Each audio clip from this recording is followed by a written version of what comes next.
Welcome in to the Get Your Happy On Hour, featuring former Husker receiver Ricky Simmons. Welcome to the Get Your Happy On Hour. I'm your host, Ricky C. Simmons on 93.7 The Ticket. Got to give a big shout out to Matt Warner, man, out there at Empire Fencing in Waverly. You got to show a lot of love, and I appreciate it. Looking forward to having Matt on the show again pretty soon as well. I was thinking about something. Being happy. I make up excuses to be happy just for no reason. I'm really good at it too. Simple things like, hey, I woke up. I got another shot at this thing called life. I always look for reasons just to be happy for no reason. Doesn't make sense to a lot of people, but that's not really important to me. What's important is that I'm happy, and I know that I'm happy. I don't take anything for granted. I don't understand why I should complain, especially when I have no control over a lot of the things that make you unhappy. So positive mental attitude is a big deal with me, along with accountability. And the reason why I'm talking about this is because I got a guest that falls right up under this category. Very, very positive guy, very, very accountable, and I just admire what he's doing with his life. So I'm gonna let him tell you, but we're gonna dig in from the beginning to find out more about my guest. Ben Gessford, former Husker. Yes, sir. Welcome to the show, man. Thank you for having me. Oh, appreciate man, it, Ricky. I appreciate you making time to come spend some time with us. Yeah. Ben, I'm just going to jump right in, man. Where are you from? So I'm from right here in Lincoln. Oh, okay. You grew up here. Grew up in Lincoln, born and raised. Okay. And what high school did you go to here? So I was a Lincoln East Spartan. Oh, I guess that kind of, okay. We'll get to that part too. Okay. Yeah, we'll get to that. Well, let me ask you this. Now, when you say you went to Lincoln East, sports part of your life? You know, early on, yeah, it was a big part of my life. As I got more into junior high, I started to kind of go away from it a little bit. Okay. Why is that, man? I think I got too comfortable on the couch, so to speak. The work ethic. So yeah, the work ethic. I mean, things sports wise, things always came real easy to me. Yes. And I never really had to try that much. At a certain point, I just didn't really have the drive, okay, to continue on. And you know, I've watched your documentary probably 100 times. Yeah. And so I think you and I share a lot of similarities in that. I think at one point you mentioned that your dad had bought you a bicycle or a car. Yeah, right. It was kind of like a bargaining deal. Yeah. So the same thing happened with me. I gotcha. Ninth grade rolled around. My dad said, "You're going to play football, and I'm going to bribe you with a four-wheeler." So, so I was like, I'll take the four-wheeler. I'll play football and see what happens. Right. That was in ninth grade at East. I was just kind of going through the motions until my junior year. I had a friend that junior year that somehow he had challenged me. I said I could gain a bunch of weight. I don't, two things between two guys, young male ego. Yeah. I said, I can do that. And so that's when I started hitting the weight room. And once I hit the weight room, a switch went off, and I got into that mentality of I want to play football. So now, Ben, what position did you end up playing? So I was an offensive lineman. Offensive lineman. So I guess that's kind of the way Coach Tenneper used to call us, offensive linemen. He didn't call us a right guard or a left guard. Right. I played pretty much every position on the line at Nebraska. Okay. So, yeah. Well, now apparently you had some success in high school.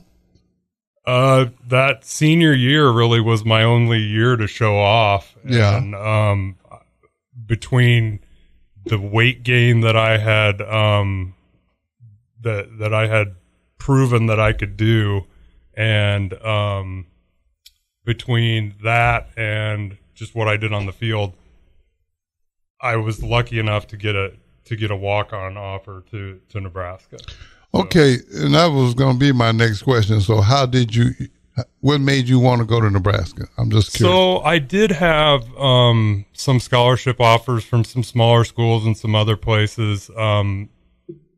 I was just like everybody else, every other kid that grew up in Lincoln. I wanted to be a Husker. I mean, I grew up, standing in the tunnel, clapping their hands. I mean, I watched you play when you were, like you were the guys that kind of, we looked up to and idolized, and just the success that I had seen in the program. It's just something that I wanted to be a part of. So now when you got to Nebraska, especially coming as a walk-on, man, you got to earn your keep.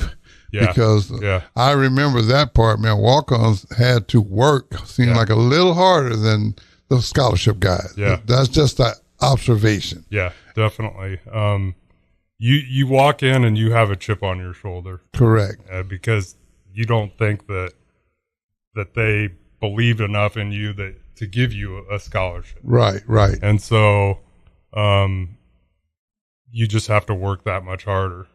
So. Now, when you got here as a freshman, did you have to deal with Boyd Epley? I did have to deal with Boyd Epley. Yeah, we all had to deal with Boyd Epley. Boyd Epley, man. He's an amazing man. Yeah, that dude there was really, really, man, he was serious about all that conditioning. 100%. Yeah, I tell people, I've told this story before, but I'll share it with you again. Thanks to Boyd Epley, I end up lettering 5 years at Nebraska. And they say, how'd you letter 5 years? I said, well, I lettered 3 years in football and 2 years in track because I was trying to get out of winter conditioning. So that's been there, done that. Boy, I'm telling you, boy he had you putting in work. I mean, it was not easy. Well, and there was no getting out of it. I mean, he had that. It was a well-oiled machine. There'd be guys standing there with a paper that had your name on it, and they would have they'd watch you do your work, and you'd have to sign off on it. There was no getting out of that. Yeah, and see, he had this one drill, and I had him as a guest a little while back, and he told that story. They had this drill called a shuttle. Oh yeah, and I ran the shuttle. First time I ran the fastest shuttle. It was like a 300-yard shuttle or something. I ran the fastest shuttle in the history of Nebraska. But what he didn't tell me was, in 2 minutes you got to do it again. Yeah. And I was gassed. Yep. I mean, so you got to do it within a certain amount of time.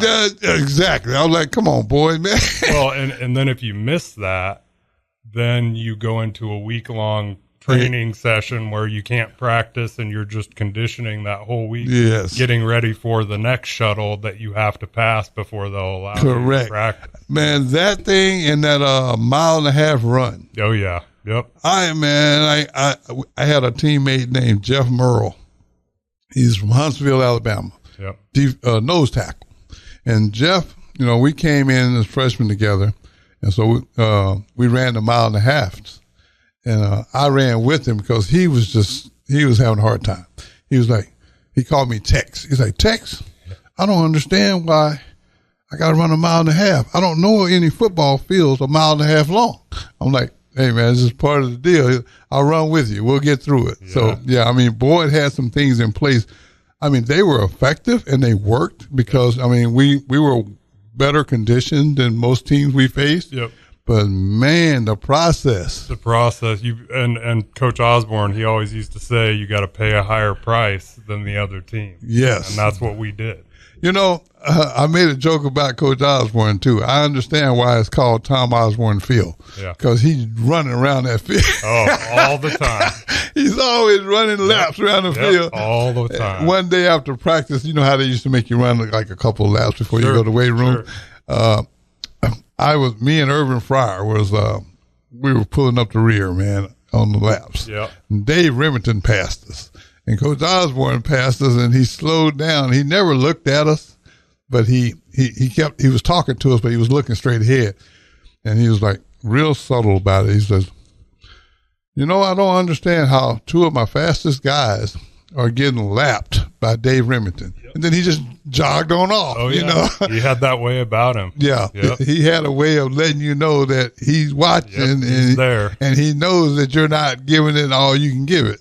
Yeah, there was always something about the way that he understood his teams and his players. Right. And just what buttons to push. You know, I wish I was a lot more like him in that regard. Yeah. I mean, there's nobody like him. No, he's one of one. Yeah. You know, one of one. And I have the utmost respect for him. And usually I'm pretty mellow about everything, but I kind of I take it a little personal when people say things that aren't favorable about Coach Osborne. 100%. Yeah, because I've noticed he's been such an inspiration in so many people's lives, especially mine. Yeah. And the only thing they want to talk about is the things that he didn't get done. Right. That doesn't set well with me. Yeah. You know? And that goes back to your, you know, the positive outlook on everything. Yeah, you know? I mean, focus on these positive things. Right. And I like to focus on the positive things. But see, one thing about Coach Osborne, and you know this as well as I do, dude, he was consistent. 100%. He was the same guy every day. Every single day. Yeah. I mean, and he had an answer for everything. He did. Because I used to try my best to get out of stuff. Yep. Oh, man, especially when it got cold. Yep. You know, I'm like, you know, I use that, hey, I'm from Texas, Coach, you know, can we probably go indoors? And he never, you know, he didn't flinch. He just said, well, Ricky, I guess we could go indoors, but what if it's snowing on Saturday? Yeah. Kind of nipped that in the butt. Yeah. he always had a way, you know, you'd be in camp and you maybe you were a little down on yourself or something. He always had a way of addressing that in those team meetings, like he knew what you were thinking, right, before you even had a chance to say it. Yeah. Oh, and he was really smooth about it too. I mean, it wasn't a rah deal. It was just real calm. Yep. And kind of matter of fact, you know, but man, he got his point across. He sure and did. And you respected him. Now, I know this part that you probably know just as well is them assistant coaches were totally different. Oh yeah, because you had I had Coach Tenneper. And that was totally different than Coach Osborne. Yeah, and see, I had Coach Huey. He was. Dude, I mean, Coach Osborne would be standing off in a distance, you know, kind of looking around, overseeing everything. But boy, them position coaches was, man, they were. Well, and then you had McBride on the other side of the ball. I've got a good story about Charlie. We were in a practice one time. I was playing scout team. I was probably a freshman, and I don't know if he wants me to say this about him, but he had some chewing tobacco in his mouth. And we were not giving the offense a very good look. Oh, okay. And so he grabbed us by the face mask and was chewing us out. Well, one of his little chew spit went into my eye. Ooh. And I started crying. My eye started watering while he's chewing me out. And he says, "Why the hell are you crying? Why are you crying?" I'm like, I didn't have the guts to tell him, "Your chew spit just went in my eye, Coach." But so anyway. Yeah, but you know, one thing I will say about those guys, man, a lot of the styles that they used back then, I'm pretty sure they wouldn't go over really well today. Yeah, 100%. Yeah. I mean, and I'm very aware of that. Yeah. Then you stayed here long enough to become a national champion. Is that correct? I did. I was lucky enough to be on all 3 national championship teams. Wow. I came in 1994. So I was part of the 94, 95, and 97 national championship teams. I say I was in the right place at the right time. Oh man, that's. I mean, but you know what? That in a career, that's something that is hard to duplicate. There's not many people walking around with 3 rings. Right. It's my class and the class that was ahead of me were the only 2 to get all 3 of those. Yeah, because I mean, the 70 and 71, that was just back to back. Right. You know, and that was quite an accomplishment too. Now, don't get me wrong, but to get 3, dude, that puts you in a very unique class. That is.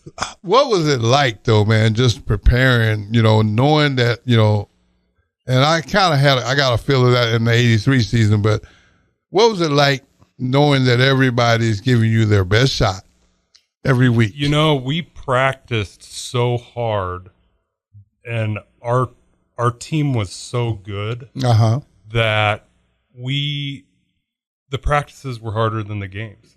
I agree. We never went into a game where we thought we're going to lose this game.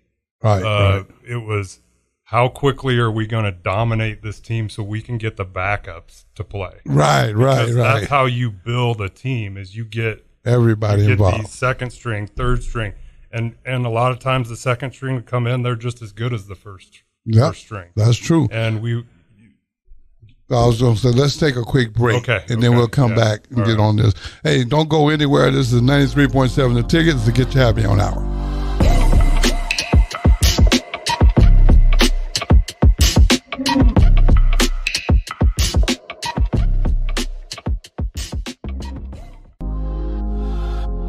Back to the Get Your Happy on Hour, featuring former Husker receiver Ricky Simmons. Okay, and we're back on 93.7 The Tickets to Get You Happy on Hour. Got former Husker Ben Gessford as a guest. Ben, you was talking about the practices was so hard. Yes. Kind of walk us through what a practice was like for you. Well, you know, I spent the first several years on the scout team, you know, earning my stripes. So that's when you really figure out if you can play here or not. Right. So first couple years, did that. Once I kind of knew, hey, I can do this. It just, at that point, it was, you know, I mean, you're going against Grant Wistrom every day in practice. You're going against Dwayne Harris. You know, these guys, you get to a game and it just doesn't seem as hard as what you've seen in practice all week long. And, you know, Coach Osborne was very good about making sure that nobody was standing around during practice. Yeah, they had those stations. So we had stations. I think Coach Rule's doing the same thing right now. But as a result of that, you got just as many reps in practice as the first team guys. I agree. And so it's just, some guys, you just have to go through that process to get to a point where you can play at that level. Well, you know, the one thing I liked about my redshirt year, I was on scout team that year, and I'll be real honest with you, that scout team is really what put me in position for the next couple of years to be on the first team. Yeah. You know, because and here was my deal. They had me, like, the last two games of the season of my redshirt year was Oklahoma for the championship, naturally, and then the bowl game was Clemson. Okay. So both those teams had really fast quarterbacks. So what they did was, even though I was a receiver, they had me playing quarterback on scout team. Yeah. Yep. And man, going against them black shirts was, you know, I mean, the offensive line, I mean, I get it. They, you know, they were red shirt too, but they were a little intimidated. Yeah. You know, when they look across the line, see Derry Nelson on one end and Jimmy Williams on this end, and you got Rodney Lewis back here. I mean, you gotta grow up fast. Yeah. I mean, you know that these guys, I mean, and they're wearing black shirts. Yeah. Well, and some of them are guys that you watched on TV. Correct. Correct. You know, and I'm sitting there watching these guys, man. I'm like, oh man, but about me playing quarterback, I was running for my life. So it really, you know, it elevated my status. Yeah. Oh yeah. You know, because when I'd break a long run, I'd run all the way to the other end of the field so Coach Osborne could see me, you know, and that was my big deal. He see me way down on the other end of the field, like, Ricky, what are you doing down here? I'm like, sorry, Coach, I'll be right back. I'll be right back. In other words, you know, I'm trying to get my name out there and my face out there where, hey, I can play. Yeah. But man, the one thing I hated about scout team is when I was playing quarterback, those two games was run the play over. God almighty, man. Reload. Yeah, reload. When they say run the same play over and everybody knows what's coming, Get ready. Yeah, I mean, it was very challenging, man, because Derry Nelson is the first person to come to my mind. You know, Derry, man, if you got by him some kind of way, yeah, and they say run it over, he made sure you didn't get by him again. Yeah, 100%. I have those moments that stand out in my mind to this day. Yeah. Now, when you finally got to where you was getting reps with the team, you know, like in the game, yeah, what was that like for you? It was surreal. Yeah, I mean, it's almost like it's not happening, like it's not real, because it's a dream, and so, when I look back on it, it kind of seems fuzzy. I don't know. You know, I thought about something you said earlier too. Our practices were much harder than the game. Yeah, 100%. Yeah, I mean, because now that I look back on it and think about it, you're right, man. Especially those Tuesday and Wednesday practices in full pass, man. I mean, they were way, way harder than the game. In a game, a typical game back then was 60 some plays or something. I mean, every practice you were getting 120 plays. Right. And that was 4 or 5 times a week. So, right. I mean, by the time you got to a game and there's 60 plays, you're playing against these studs, all across the line, too deep. Yeah. In practice, you're ready to go. Yeah. Yeah. And that I mean, when I think back on it, that really did put us in a position to win. Yeah, 100%. Because I can remember, some of and this is just some of the offensive linemen that I play with. I come out of huddle on a 3rd and 2, and I heard Dave Remington tell Dean Steinkühler and the defensive line, we're coming right here. Yep, happened all the time. Yeah, we're coming right here. This is where we're running. Yeah, we're running right here. Just stop it. Stop it if you can. Yeah. And we get the first down. Yep. I was like, dude, that's confidence. Yeah. You're telling the defense where you're going. Yeah. No, that happened. I mean, there was times in games where we did the same thing. Yeah. And, it just, there was nothing they could do to stop it. And that, I think that's the one thing that's different for me when it comes to Nebraska football. I'm still kind of old school in my thinking, and I'm not saying that they're not doing more different things than we did, but was nothing really fancy about us. We kind of everybody in the stadium knew what we were going to do. Right. It wasn't a secret. Yeah. We're going to smash mouth. Yeah. For 3 quarters, and then in the 4th quarter we're going to run the score up. Yep. And that was always. It was like a broke record. That was the recipe. Yeah. Every week we did the same thing. It was nothing fancy. Yep. I mean, every now and then Coach Osborne might throw a trick play in there just to keep them honest. Yeah. But most of the time. And usually those trick plays went for touchdowns. Oh yeah. Because nobody was expecting them. Yeah. It was just put you to sleep, put you to sleep, put you to sleep. Right. Bang. Right. Yep. And I used to laugh because everybody would say, well, what's the game plan? And me and a bunch of the guys would be like, well, we're probably going to turn around and pitch it to Mike about 30 times, and then we're going to be out of the game. Yep. So let's make sure we get our blocks. That's right. That's right.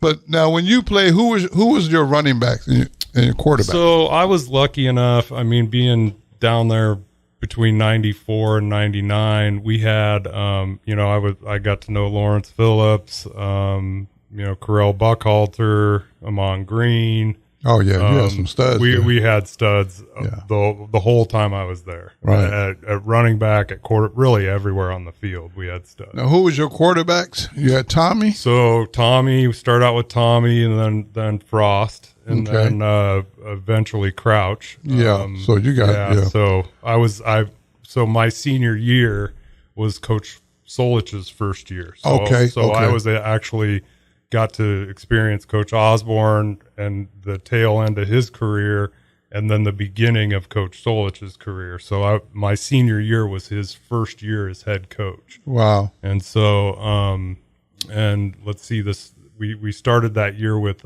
Bobby Newcomb, who was hurt that first game. Right. Walking into the end zone, scoring a touchdown, he got clipped and it messed up his knee, and he really wasn't the same the rest of that season. Yeah. Which is why we ended up with Crouch towards the end of the season. Huh. So, well, now you had it, like you said, 3 national championships, which is, yeah. I mean, that's a huge accomplishment. After you got done with Nebraska, what was next for Ben? Well, let's see. I got done, I actually had a couple opportunities to play professionally. I got invited to a couple camps. When I was done my senior year, my body was so beat up. I had a talk with my family, and we just decided that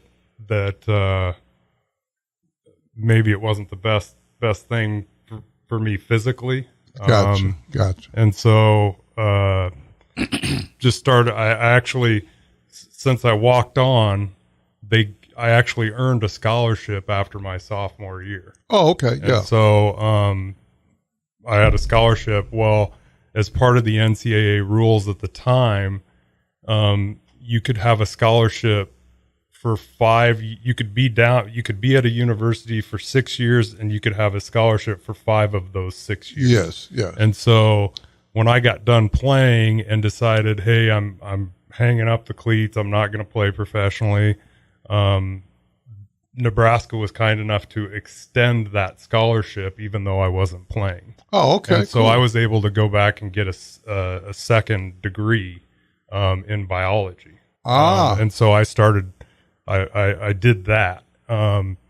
That bought me some time. I was trying to be a career student because I didn't really want to go to the real world. You wasn't trying to hear of work. Huh? No. And finally, my parents said, you got to do something. Well, growing up, my mom was a dental hygienist. Oh, okay. And so early on, she would, when she'd pick us up from grade school, she'd still have work at the dental office to do to get ready for the next day. So she'd come pick us up from school, take us to her dental office. We would run around the dental office while she got ready for the next day. Oh, okay. And the patients the next day. And so when it came time, and my parents said, you need to do something with your life. Dentistry was one of my obvious choices, something that I had a history with, going all the way back to my mom being a dental hygienist. And so at that point, what I did was I shadowed a bunch of dentists. I decided, hey, this is probably something I want to do. And so I applied to dental school and ended up at Creighton Dental School. So after football got over, I just was kind of a student for a while. And then ended up in dental school at Creighton, and I graduated there in 2007.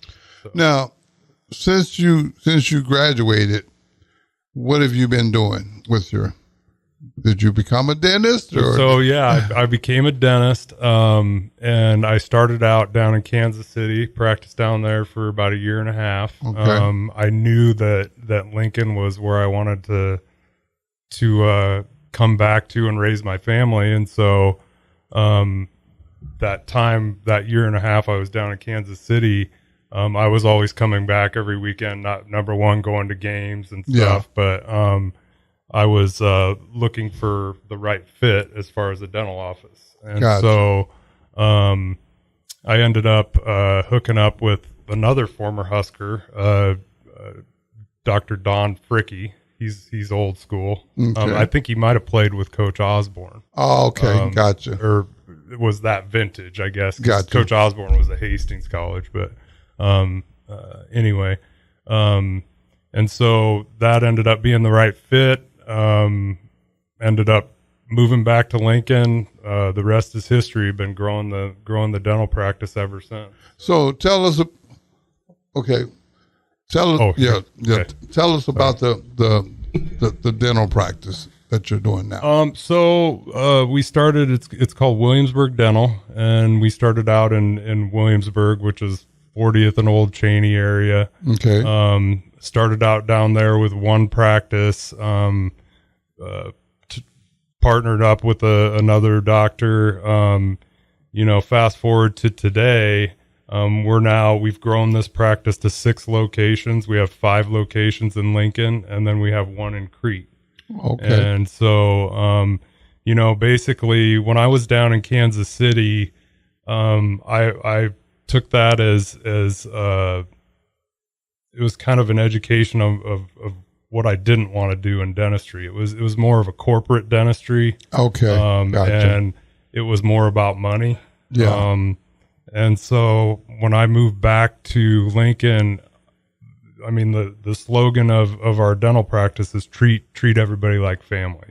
Yes. So treat somebody like you want to treat, like if my dad came in, what would I do to my dad? I'm going to treat you the same way. Right. And right. so when I was down in Kansas City, it was a really good learning experience to learn like who I wanted to be as a dentist. And so, you've been actually doing this for how many years?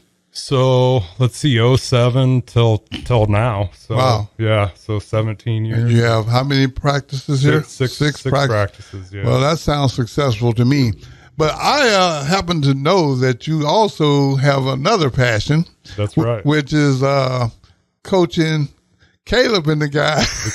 Big Caleb. Yeah. Big shout out to Caleb, man. Keep doing your thing. Just know, boy, I'm watching you. I'm watching you, Caleb. That's right. Tell us about how that came about. So I've got a group of, let's see, they're in 7th grade. They just started a couple weeks ago. So it's a group of 7th graders. And you started with them at what grade? A lot of them I started in 3rd grade. Wow. Okay. So I've had them for a while. We started out, we've played, so in Nebraska, there's 3 main youth football leagues. You got Lincoln Youth Football, you've got the Great Plains League, and you've got the MYFL, which is the Metro Youth Football League up in Omaha. And we started out with this group in the Lincoln Youth Football, the LYF, and then we migrated to the Great Plains, and now we're in the Metro Youth Football League. So these kids have kind of seen all of the. And they stayed together as a group? They've stayed together. We've added some pieces here and there, but it's just a group of kids that they're football players, and that's what they want to do, and that's what they love, and they want to do it differently than it's been done in the past in Lincoln. Well, they had a really successful season last year. We did. Yeah. Can you kind of walk us through that? So we started out last year was our first year in the Metro Youth Football League up in Omaha. Okay. And we went 8-1. We lost in the championship game, which was that's fuel. Yeah, yeah. Well, I remember you took that kind of hard. It was tough. It was tough. Yeah. So. But this year, you're back in the same. So we're back in the same league. Okay. We're playing up in Omaha, so you can think of that as like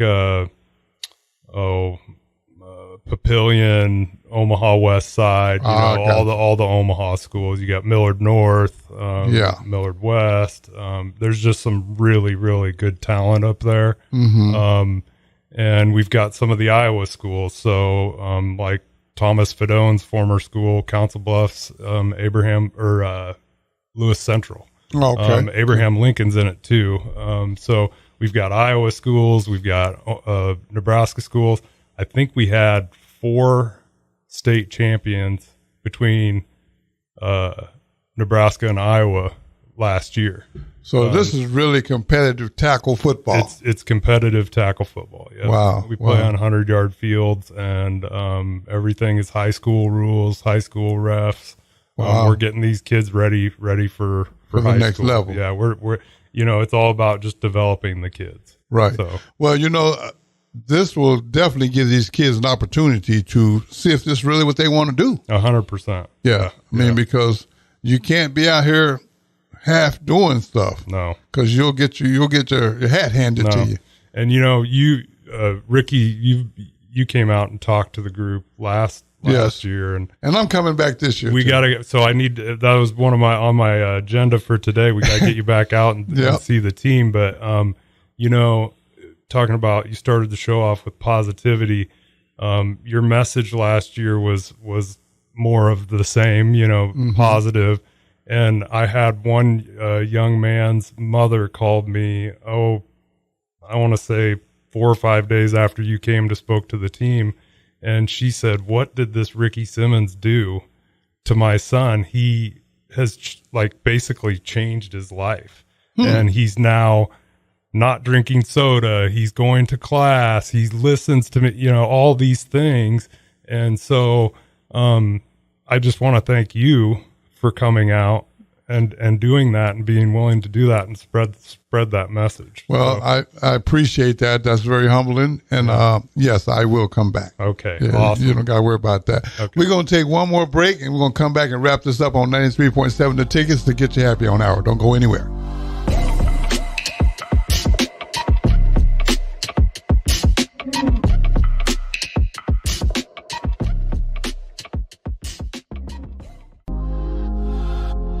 Back to the Get Your Happy on Hour, featuring former Husker receiver Ricky Simmons. And we're back. Well, those junior Spartans, man, I got to be honest with you. I follow them through you and through social media, and I'm honored that you guys want me to come back out. I will definitely do that. So excellent. We'll get together and coordinate on when that works for you guys. Yeah.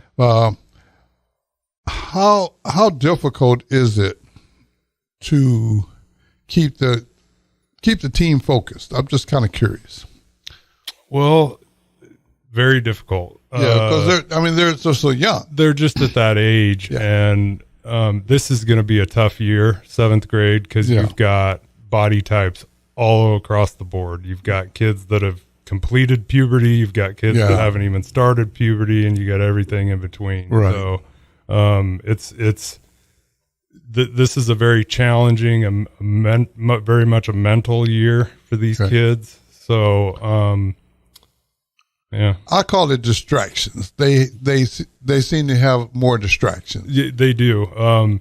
You've got, I'll catch Caleb. And the one good thing is, they're playing all these video games. They play together, so they're communicating, they're playing with their junior Spartans guys online. Yeah. And so, I like that aspect of it, but yeah, there's lots of distractions. Yeah.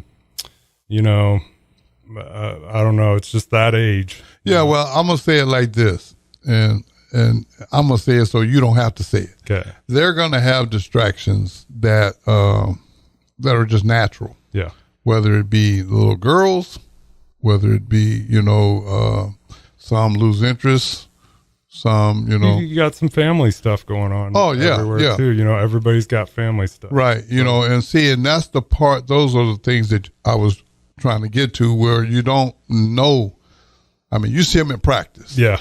Yeah. But you don't spend the night with them. So, a lot of them you don't know. Yeah. You don't know what their situation is. And I try and get to know them. A lot of our house is kind of the hangout house. Okay. So yeah, I saw y'all had a birthday party. We did. So most, on any given weekend, we could have 5 or 6 kids, and usually they're junior Spartans spending the night at our house. So my part of this is building relationships with these kids, finding out what makes them tick, and you can get more out of them that way. Right. And I think it's smart that you try to keep them together, because if they can stay kind of united off the field, it makes it a little easier on the field. 100%. Does that make sense? Yeah, 100%. Well, now your season, when did you start this season? When's your first game? So our first game is probably, September 1st. September 1st, okay. But we may have a bye that week, so it could be the next week. So we're kind of waiting to see. We'll know more on. But you play most of your games in Omaha, is that correct? So all of our games are in Omaha. Because I noticed you were going back and forth for practice. Yep. Yeah. Well, we practice at Lincoln Lutheran here in town.